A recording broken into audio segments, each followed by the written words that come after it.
Friends, आज के video में डिस्कस करने जा रही हूँ पोयम कैनोनाइजेशन के नोट्स को, जिसे लिखा है जॉन डन ने। ये पोयम 1633 में आई थी और 1631 में हमारे पोइट की डेथ हुई थी, यानी कि पोस्टुमसली ये पोयम पब्लिश हुई है मरणोपरांत।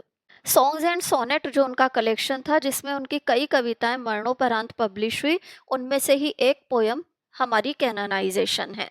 तो इस पोयम के अंदर उन्होंने डिस्कस किया है the pure power of love. तो वो किस तरीके से हमें एक प्योर सेंट के इक्वल खड़ा कर देता है, उस चीज को पोइट ने यहाँ डिस्कस करने की कोशिश की है। मेटाफिजिकल पोइट्स की जैसे कि यह खास बात होती है कि वो एकदम से अपनी पोयम को शुरू कर देते हैं, तो यहाँ पर भी हमारी पोयम एकदम से शुरू हो रही है।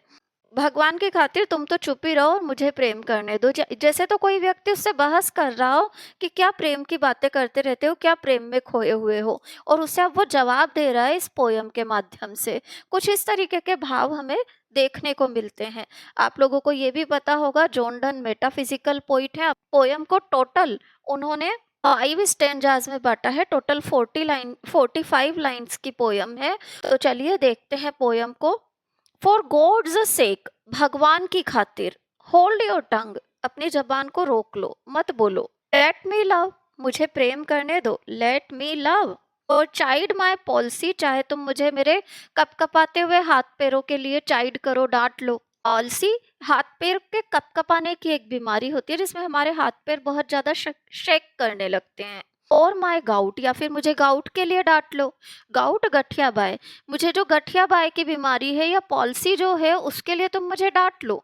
आई 5 ग्रे हेयर्स, और मेरे जो 4-5 पके हुए सफेद बाल हैं उनके लिए डांट लो, यानी कि ये कह दो कि तुम्हारी उम्र हो रही है, अब तो रुको। और र्यून्ड फॉर्चून फ्लाउट, या फिर तुम ये कह दो कि देखो गरीबी की ओर जा रहे हो, अब तो तुम अपने प्रेम पर काबू करो, जो भी तुम्हें कहना है कह दो, तुम मत डांटो इन सब चीजों के लिए मुझे। विद वेल्थ योर एस्टेट, फिर आगे कहता है कि चाहे कितनी ही संपत्ति तुम अपने क्षेत्र में जुटा लो। वेल्थ यानी संपत्ति, स्टेट यानी क्षेत्र, साम्राज्य। तो तुम्हारे लिए तुम्हें जितनी संपत्ति जुटानी है तुम जुटा लो। जो भी व्यक्ति पोइट जवाब दे रहा है उसको पोइट कहते हैं कि तुम्हें जितनी संपत्ति अपने राज्य में जुटानी है उतनी तुम सारी की सारी जुटा लो। Your mind with arts improve, और जो भी कला सीखना चाहते हो ना, उससे अपने दिमाग के स्तर को इम्प्रूव कर लो, सुधार लो। टेक यू अ कोर्स, कोई कोर्स कर लो। जो तुम दिशा चुनना चाहते हो अपने लिए, उस दिशा में चले जाओ। गेट यू अ प्लेस, दुनिया में अपने लिए एक जगह बना लो।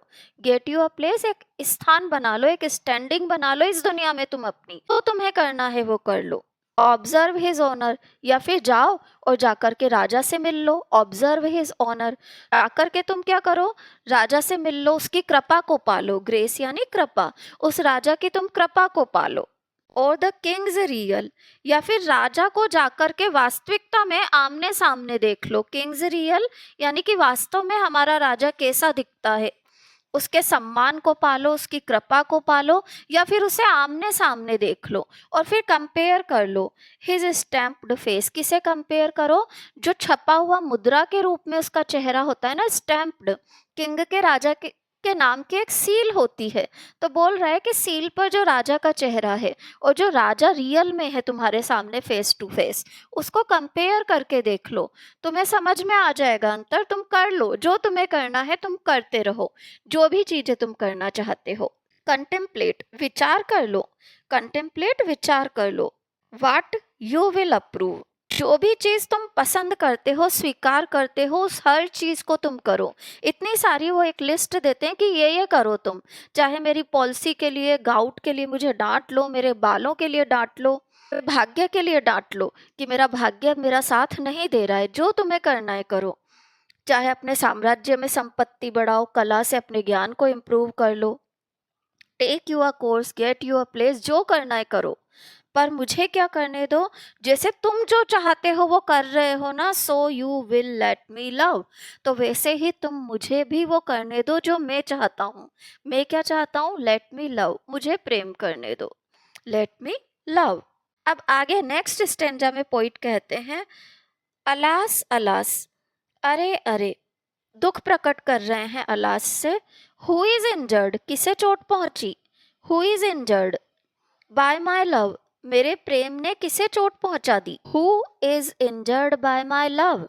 वाट merchant ships have my sighs? Sighs यानी आहें। मर्चेंट शिप्स मालवाहक जहाज। कौन से मालवाहक जहाजों को मेरी आहों ने समुद्र में डुबो दिया? ड्राउंड यानी डुबो देना, यानी कि मैं किसी का कोई नुकसान नहीं कर रहा हूँ, मैं लवर हूँ और अपनी दुनिया में मस्त हूँ। तो मुझे ये मत बताओ, ना तो मैंने किसी को मेरे प्रेम के कारण चोट पहुंचाई है और ना ही मैंने किसी मर्चेंट शिप को अपनी आहों से डुबोया है। Who says my tears? कौन आकर के तुमसे ये शिकायत कर सकता है कि मेरे आंसुओं ने have overflowed this his ground? उसकी जमीन पर बाढ़ ला दी। हाइपरबोल फिगर ऑफ स्पीच है यहाँ।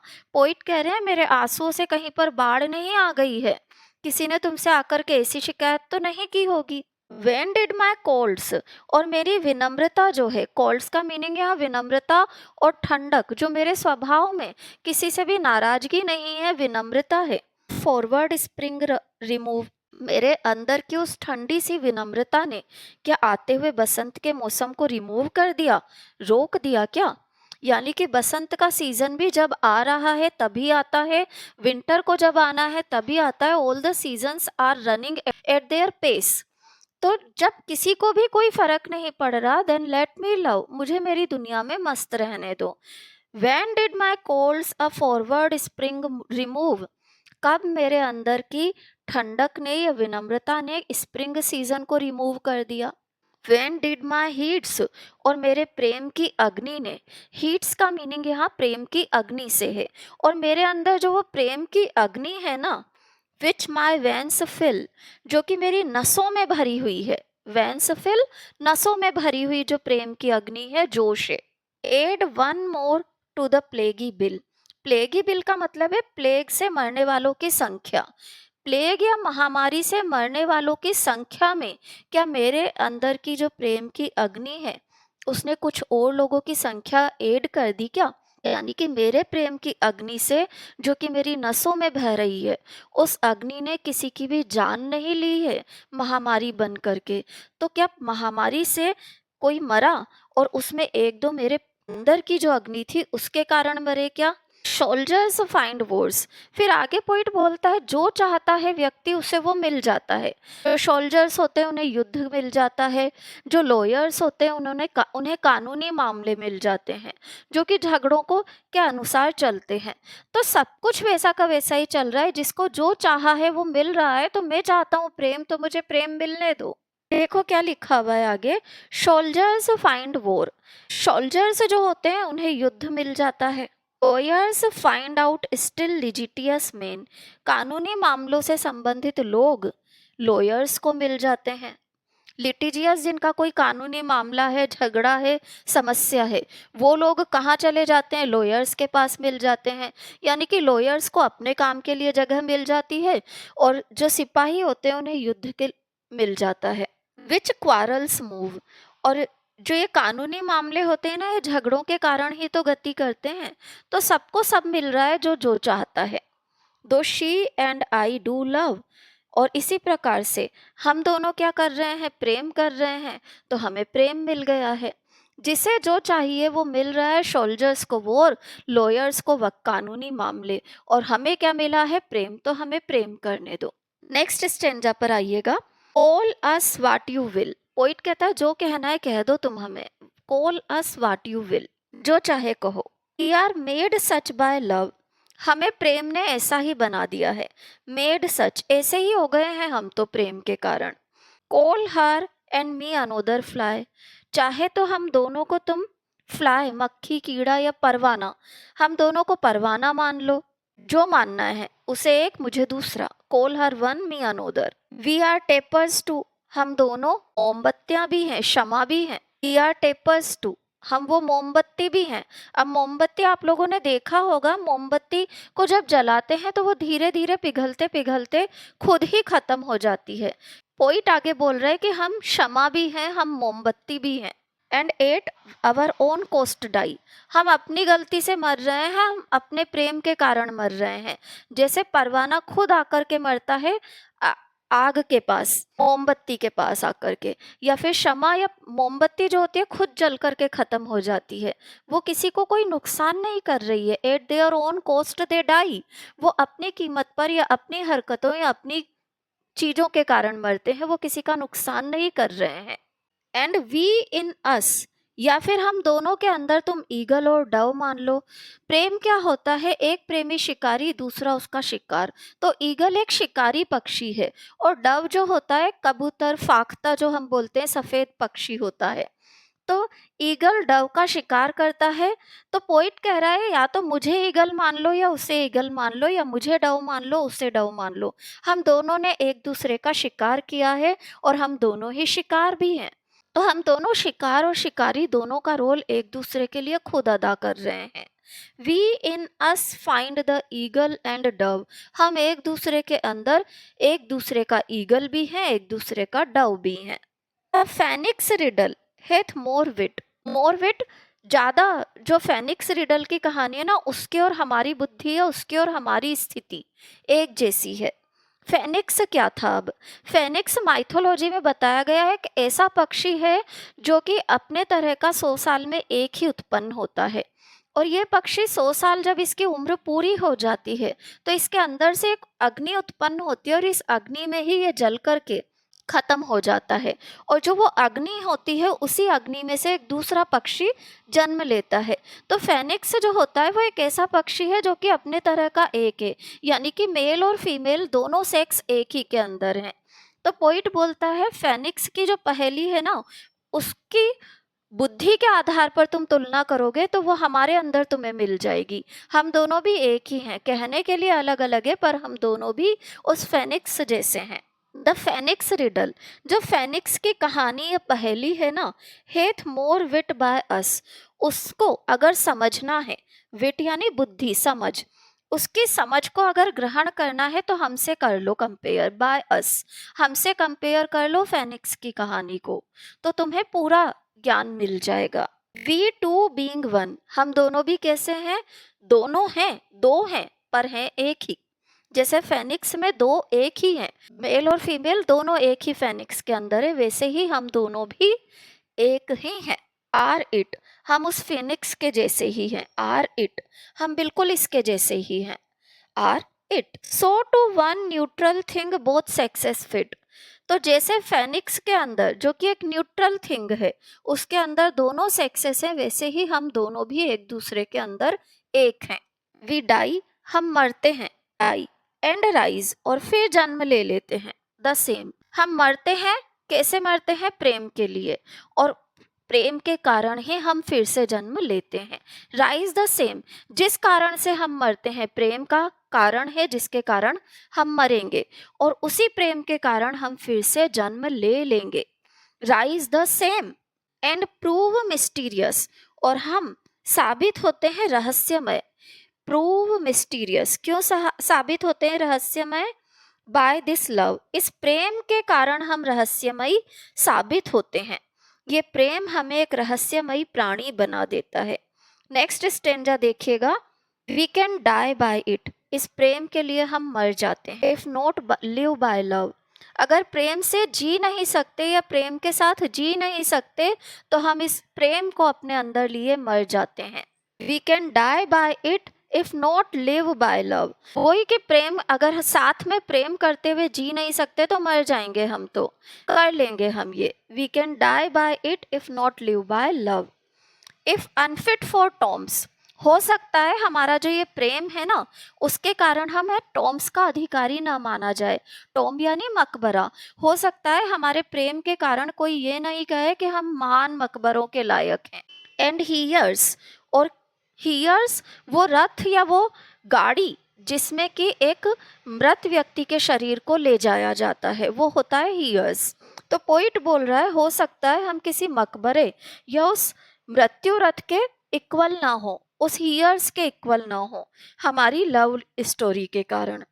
अवर लीजेंड भी, हमारी जो स्टोरी रहेगी, लव स्टोरी, लीजेंड, हमारी जो लव स्टोरी है वो हो सकता है किसी मकबरे या हीयर्स के लायक ना हो। It will be fit for words, पर हमारी इस लव स्टोरी पर कविताएं तो लिख जाएगी।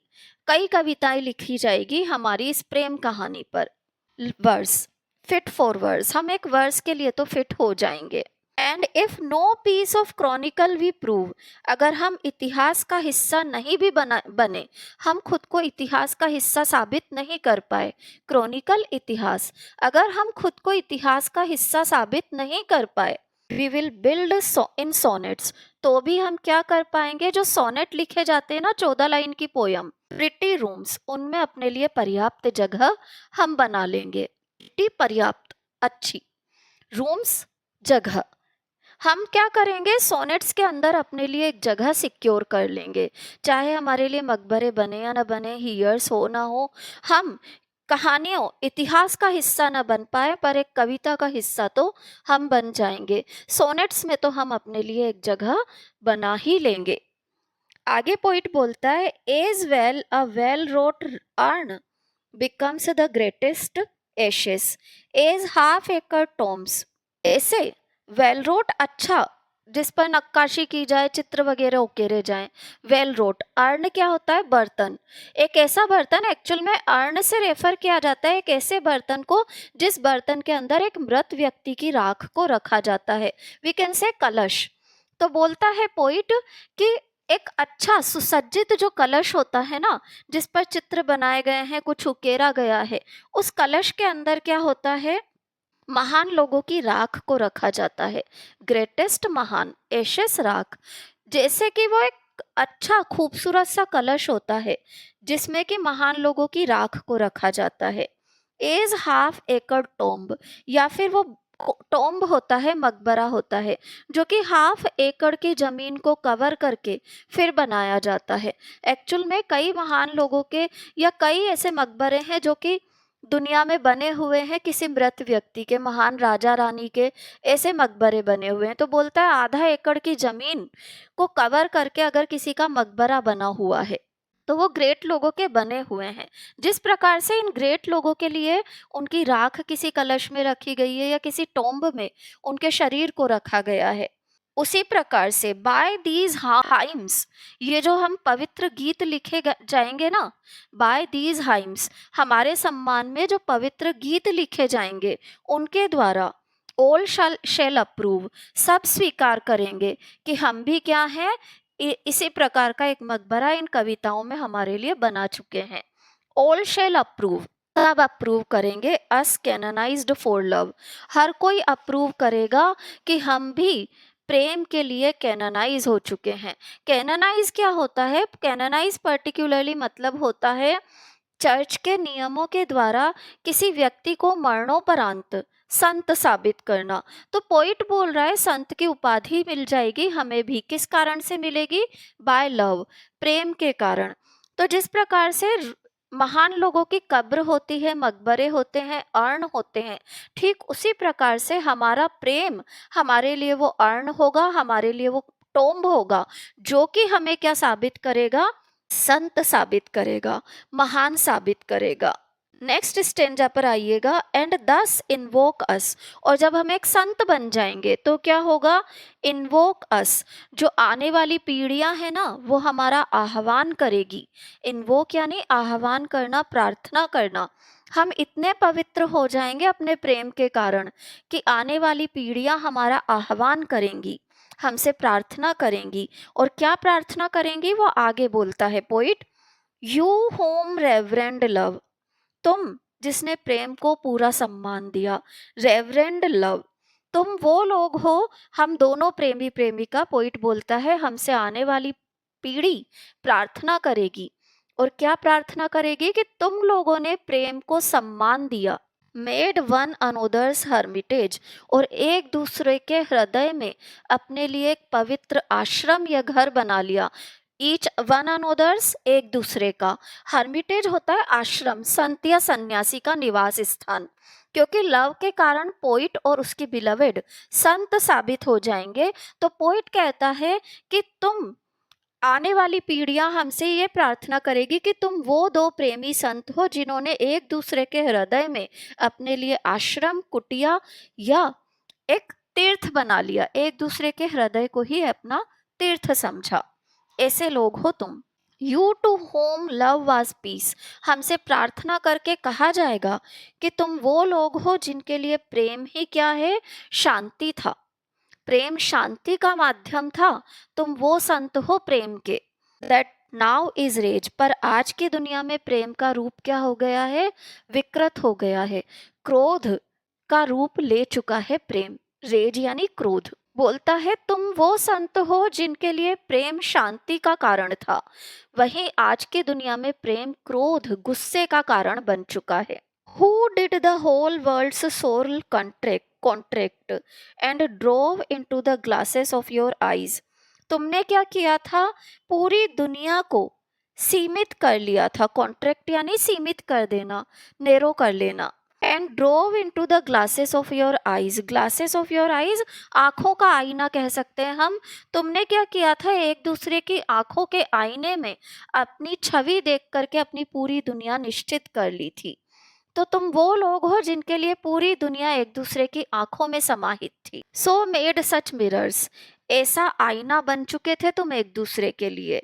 एंड सच स्पाइज, एक दूसरे के अंदर ही जासूसी से पूरी दुनिया को देखते थे। स्पाइज यानी जासूसी। That they did all you to you epitomize, कि तुम्हारे ही अंदर इस पूरी दुनिया का सार आने वाली पीढ़ियां भी पाएंगी। तुम दोनों ने एक दूसरे की आंखों में अपनी दुनिया बना ली थी, तो इसी प्रकार से आने वाली पीढ़ियां भी क्या करेगी, तुम्हारे अंदर ही। एपिटोमाइज का मतलब होता है सार ढूंढना, अर्थ निकालना। तुम्हारी आंखों के अंदर तुमने एक दूसरे के लिए दुनिया ढूंढी थी, तो तुमसे ही उस प्रेम की दुनिया को आने वाली पीढ़ियां समझेंगी, सार निकाल लेंगी। कंट्रीज टाउन्स कोर्ट्स, चाहे कंट्रीज हो, टाउन्स हो या कोर्ट हो, beg from above a pattern of your love, आकाश में तुमसे विनती करते हुए। बेग फ्रॉम अबव, अबव यानी ऊपर, आकाश में भगवान से। तो तुम जो प्रेम के संत हो ना, उनसे हाथ जोड़ करके आने वाली पीढ़ियां विनती करेंगी अ पैटर्न ऑफ योर लव, कि तुम्हारे जैसे लव का पैटर्न वो भी फॉलो कर सकें। पैटर्न तरीका, जिस तरीके का तुम्हारा प्रेम था उस तरीके का प्रेम उन्हें भी मिल सके, इस प्रकार की विनती आने वाली पीढ़ियां तुमसे करेंगी। कैननाइजेशन मेटाफिजिकल ट्रेट को फॉलो करती हुई बहुत ही प्यारी कविता है, और गहराई से समझेंगे तो इस पोयम को समझने में दिक्कत नहीं आएगी। हालांकि मेटाफिजिकल पोइट्स जनरली थोड़े से टिपिकल हो जाते हैं टू अंडरस्टैंड, परंतु उनकी खास बात ये होती है कि दूर दूर से वो इस तरीके के कंपैरिजन, जैसा कि आपने पोयम में भी देखा होगा कि वो इस तरीके के कंपैरिजंस को लाते हैं जो कि हमने कभी पहले सोचे भी ना हो, अभी हमारे दिमाग में भी ना आए हों। उस तरीके के कंपैरिजंस को ला करके वो अपनी पोयम को लिखते हैं। It is also said about them that to show their knowledge was their whole endeavour, उनका पूरा प्रयास ये होता था कि वो अपने पूरे ज्ञान को प्रकट करना चाहते थे अपनी कविताओं के माध्यम से। इसी कारण से कई क्रिटिक्स का ये भी मानना था कि ये कवियों की फेम जितनी फास्ट है ना, उतनी ही फास्टली इनको लोग भूल जाएंगे। हालांकि ऐसा हुआ नहीं है, परंतु इस तरीके का क्रिटिसिज्म इन कवियों का हुआ करता था। पोयम बहुत ही प्यारी है, अच्छे से समझिएगा। पोयम से रिलेटेड कोई भी कंफ्यूजन हो कमेंट बॉक्स में कमेंट डालिए। वीडियो अच्छा लगा हो तो चैनल को लाइक, सब्सक्राइब और शेयर करना ना भूलें। और आप लोगों को ये जानकारी और दे दूं, मेरे जितने भी BA first year, second year, final year, even 11th-12th literature के नोट्स हैं, उन्हें मैंने अपने यूट्यूब चैनल पर डाल रखा है। पर्टिकुलर उनकी प्लेलिस्ट भी बना दी है। Thank you everyone.